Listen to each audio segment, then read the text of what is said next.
चलो students start करते हैं एक्सरसाइज 2.5 क्वेश्चन नंबर 14। लिखा है without actually calculating the cubes, in cubes को कैलकुलेट ना करके find the value of each of the following. आपको इनकी वैल्यू निकालनी है।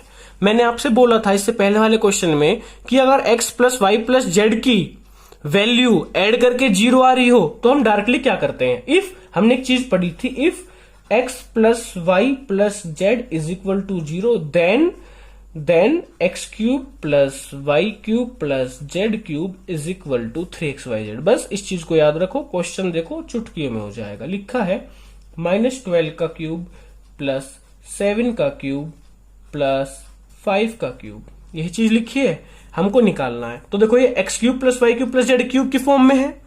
अगर x plus y plus z 0 आता है, अगर हम तीनों को सेपरेटली प्लस करें और हमारा आंसर 0 आ जाए तो देखो ये रिप्रेजेंट कर रहा है x को। मैं लिखता हूं -12, मैंने लिखा x is equal to -12, y is equal to 7 and z is equal to 5। और अभी अगर मैं इन सबको प्लस करूं, अगर मैं x plus y plus z check करके देखूं, मतलब -12 प्लस 7 प्लस 5, देखो 7 और 5 12, लेकिन प्लस का तो ये क्या होगा -12, 7 5 12 हो गया, और 12 से 12 कट के आंसर क्या आ गया 0। इसका मतलब x plus y plus z हमारा किसके इक्वल आ रहा है 0 के। और अगर ऐसा होता है तो हम इस चीज का इस्तेमाल करते हैं। देयरफॉर अगर हमारा x plus y plus z हमारे 0 के इक्वल आ गए, therefore x cube plus y cube plus z cube equal to क्या होता है 3xyz। तो मैं लिख दूंगा 3, x की वैल्यू क्या है यहाँ पर -12, y की वैल्यू क्या है 7 और z की वैल्यू 5।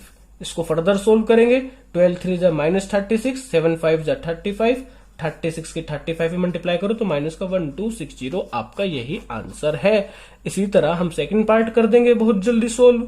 लिखा है 28 का क्यूब प्लस माइनस का 15 का होल क्यूब प्लस -13 का होल क्यूब। वही बात पुरानी सी कि x की वैल्यू यहाँ पर 28 है, y की वैल्यू -15 है, z की वैल्यू -13 है। और अगर मैं x plus y plus z plus करके देख रहा हूं तो वो 0 के इक्वल आ रहा है, क्योंकि आप देखो अगर मैं करूं 28 -15 -13 तो 15 और 13 क्या होता है 28, तो 28 से 28 माइनस करूंगा तो 0 ही आ रहा है ना। तो x plus y plus z किसके इक्वल आ रहा है 0 के। और अगर ये तो मैंने चेक करके बताया, ये चीज आप शो करना है नहीं करना आपकी मर्जी है, कोई फर्क नहीं पड़ता। ये चीज के बाद अगर आप ये लिखोगे, क्योंकि ये तो अंडरस्टूड है कि x plus y plus z करके हमारा 0 आ रहा है।